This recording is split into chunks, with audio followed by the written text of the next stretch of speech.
বাংলাদেশে চলতেছিল কাজল রানীর গুমের ঘটনা, একের পর এক। গুম থেকে ফিরে আসারা জানাচ্ছে আয়না ঘরের গল্প। সারা দুনিয়ার মানবাধিকার সংস্থা থেকে প্রবল চাপ হাসিনা সরকারের উপরে এইসবের একটা গ্রহণযোগ্য তদন্ত করার। দেশে তৈরি হইল এক শক্তিশালী সংগঠন মায়ের ডাক। হাসিনার সামনে তখন দুইটা কাজ, বিদেশিদের বুঝানো, দেখো গুম বাংলাদেশে নতুন না, এই যে জিয়াউর রহমানের আমলে গুম হয়েছিল অনেক অনেক অনেক অনেক খোঁজই পাওয়া যায় নাই, তদন্তও হয় নাই। বাংলাদেশের মতো দেশে এটা করা যায় না বাবা, এত চাপাচাপি কইরো না। আর দুই নাম্বার হইতেছে দেশে দেখানো, গুম তো জিয়া করছে, বিএনপি করছে, আমরা করলেই দোষ। তৈরি হইল মায়ের কান্না নামের সংগঠন। ওই যে পিটার হাসের সাথে গুতাগুতি করতে গেছিল না, ওই যে ওইটা। বিশিষ্ট সাংবাদিক তাসনিম খলিল ফতোয়া দিল জিয়ার আমলে এটা গুমই। তো তাসনিম খলিল এখন তো গুম কমিশন হয়েছে, তো এই গুমের কেন তদন্ত করে না গুম কমিশন? যাই হোক, আজ এইবার দেখি জিয়ার আমলে কি গুম হয়েছিল। গুম বইলা যেটা চালানোর চেষ্টা করে সেটা আসলে একটা সেনা বিদ্রোহ। 1977 সালে বিমান বাহিনীতে বিদ্রোহ হয়, তারিখটা 2 সেপ্টেম্বর। একই মাসে বগুড়া ক্যান্টনমেন্টে 30 সেপ্টেম্বর সেনাবাহিনীর সিগন্যাল কোর বিদ্রোহ করে। 2 অক্টোবর ভোরবেলা আর্মি ফিল্ড সিগন্যাল ব্যাটালিয়নের শেখ আব্দুল লতিফ একটা ক্র্যাকার ছুড়ে এবং রাইফেলের গুলি ছুড়ে। এইটা পুরো পরিকল্পিত সংকেত। এই সংকেত শুই না শত শত সৈন্য তাদের ব্যারাক থেকে বেড়ায় অস্ত্রাগার লুট করে। এইটা একটা শাস্তিযোগ্য অপরাধ। এই সৈন্যদের সাথে শীঘ্রই পাশের কুর্মিটলা বিমান ঘাটের কয়েকশো বিমান কর্মী যোগ দেয়। প্রায় ভোর রাতে কেন্দ্রীয় অর্ডিন্যান্স ডিপোতে প্রায় 700 সৈন্য এবং বিমান কর্মীরা আক্রমণ করে, যারা অস্ত্র এবং গোলা বারুদ লুট করে।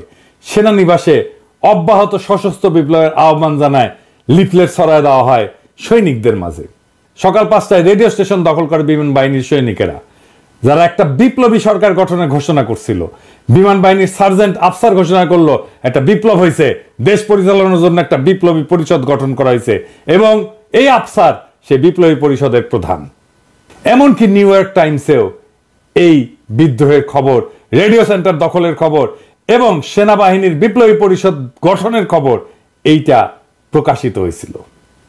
এবং এই বিদ্রোহের সময় 11 জন বিমান বাহিনীর কর্মকর্তা নিহত হয়। শুধু তাই না, একজন বেসামরিক বিমান বাহিনীর কর্তার সন্তান নিহত হয়।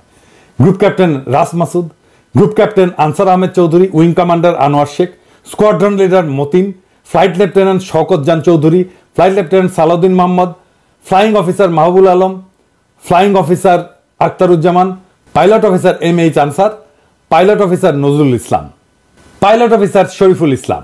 শুধু এই না, বিদ্রোহীরা স্কোয়াড্রন লিডার সিরাজুল হকের 16 বছর বয়সী ছেলে মাসুম বাচ্চা মোহাম্মদ এনামকেও হত্যা করে।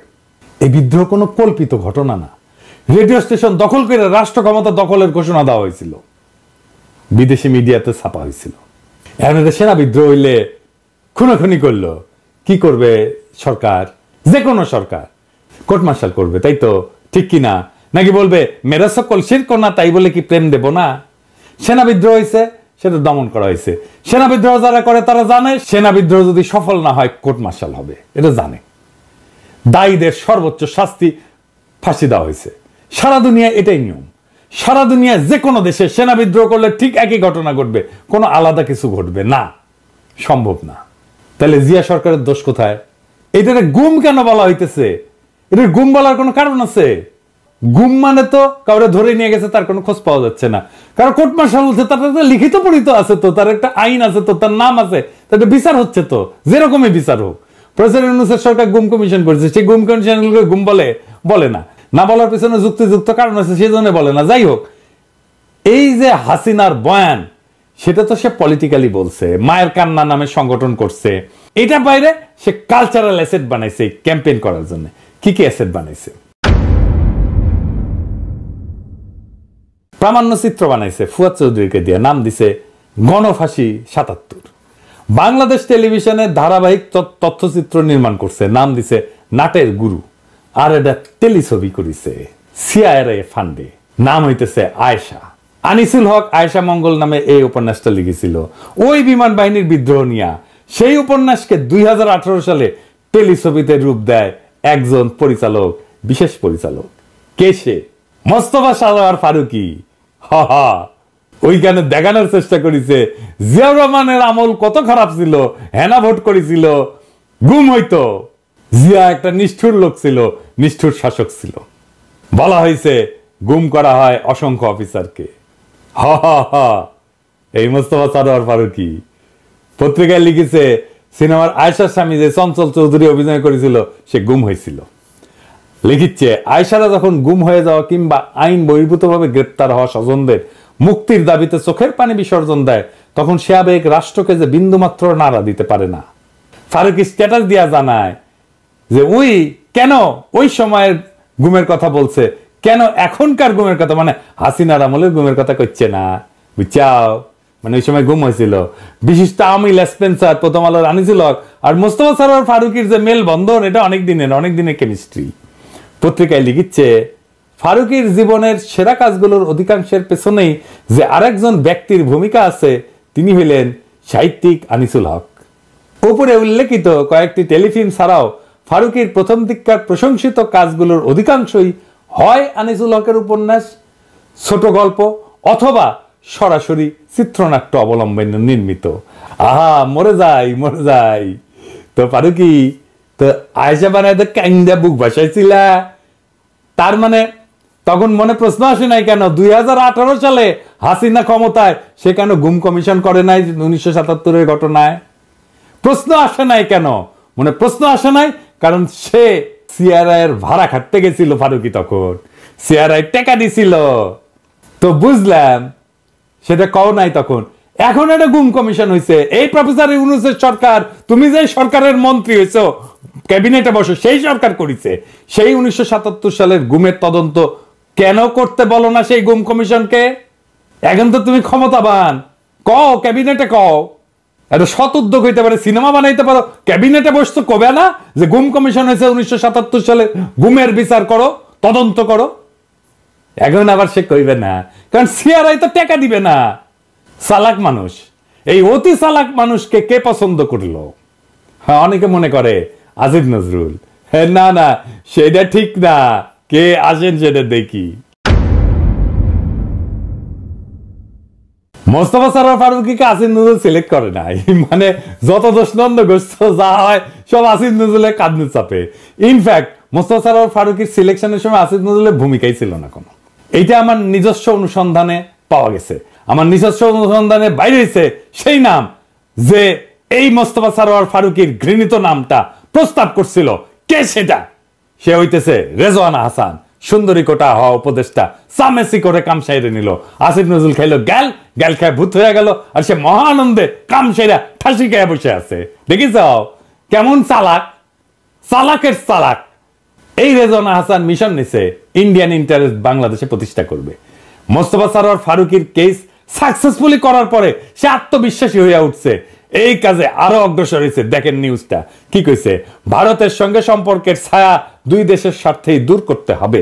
তো কন্ত রেজওয়ানা কি পররাষ্ট্রমন্ত্রী না প্রধান উপদেষ্টা?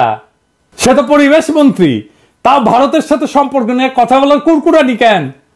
আমি তো এমনি গেলাই না, সে কথা বলতে গেছে পরিবেশ নিয়ে, পররাষ্ট্র নীতি নিয়ে কথা বলার দরকার কি?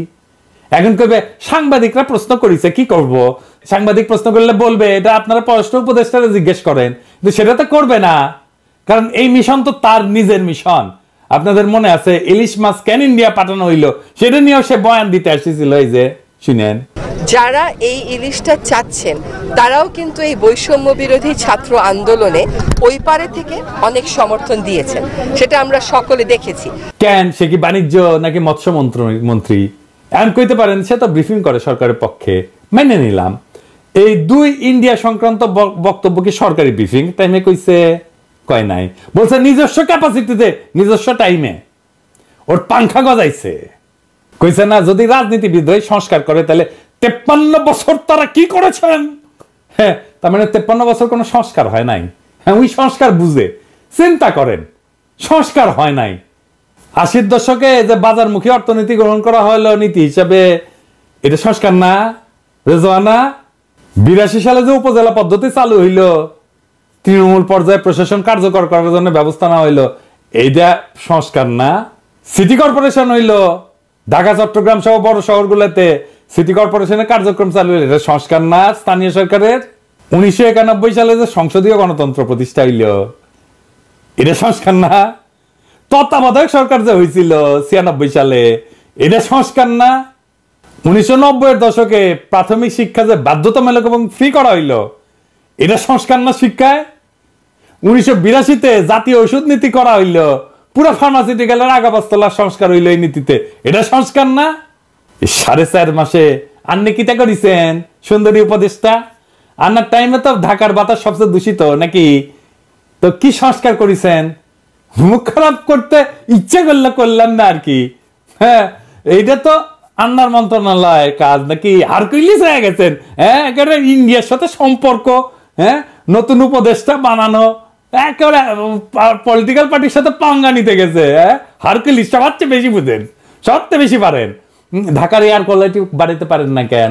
এটা বাড়ান, এটা তো আপনার কাজ। বাড়ায় দেখান যে দায়িত্ব নিছেন, সেটা পারেন করতে। 4 মাসে তো ড্রামাটিক পরিবর্তন করা দেওয়া যায় ঢাকার এয়ার কোয়ালিটি। দেখি কেনকা পারেন? এটা তো পারেন না। আসল কামে তো কোনো স্যাদ ব্যাদ নাই, যেটি বোমবাস্টিং কথা কওয়া যাবি, কোনো দায়িত্ব নেওয়া লাগবে না, সেটি একেবারে লেফটে ওঠে। একেবারে কি প্ল্যানিং দেওয়া লাগবে? দিয়ে দেবো, সলিড প্ল্যানিং দিয়ে দিতে পারি। 4 মাসে ঢাকার বাতাস ক্লিয়ার। লাগবা বাজি? জানি লাগবে না। হ্যাঁ, কারণ পারবে না তুমি এটা করতে। আওয়াজ তাই নিচে। আর সামেসি কোনো ইন্ডিয়ান লেসপেন্সারি বাদ দাও, তোমার হুতায় দেওয়া 1-2 এর ব্যাপার, বেশি বাইরেও না। ঝড় আসলে না সামাল দিবার পারবে না, কান্দা বুক ভাসাবা।